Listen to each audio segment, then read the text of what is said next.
So tell me what you're doing here with Griffon. Well, Griffon has been in business, obviously, since the mid-90s when we did the Lionheart. And Lionheart sales and kits planes declined in the late 90s, early 2000s. We started moving around trying to figure out what to do.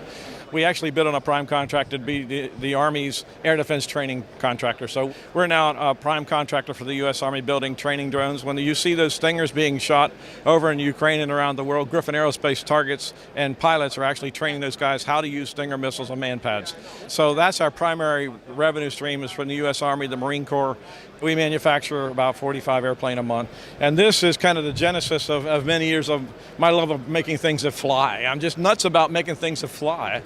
Our aircraft have always been dependent upon runways or launchers. And we've learned that for being able to be expeditionary and move and operate wherever we want, VTOL is the future for unmanned aircraft, particularly where you drop an airplane and drop soldiers into remote locations.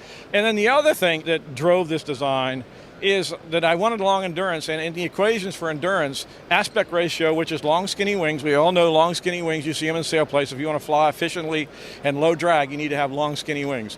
So that has been rumbling around in my brain as far as what configuration can we do VTOL with tilt rotors, yet have long skinny wings. So that's what evolved towards this. We have large rotors in the front, small rotors in the back, but as you look at the picture of this, we were able to have the high aspect ratio efficient wing design like a sailplane, V-tail, and then these large props in front, Jim, carry 70% of the hover thrust, and the back carries the other 30% of the hover thrust. And those of these are tilting. Front and rear are all 4 quad tilts.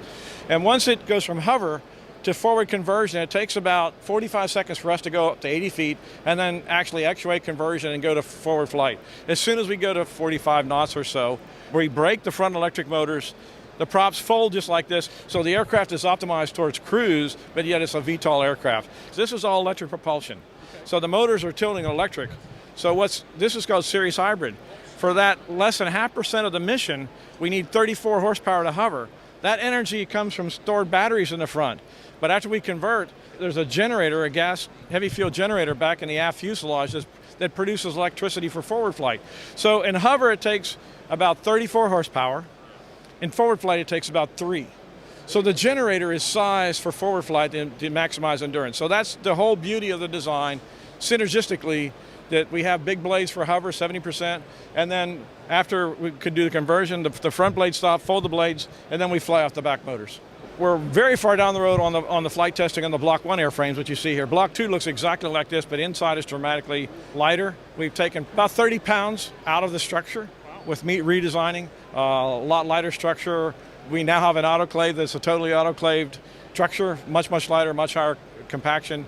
And so we've come a long ways as far as the structures from the first one we did of this. We'll have to keep up with you. More important, we'll catch up with you in Denver at AUVSI Expo 23. Yep, we'll be and there. please keep us up to date on everything, okay? We will.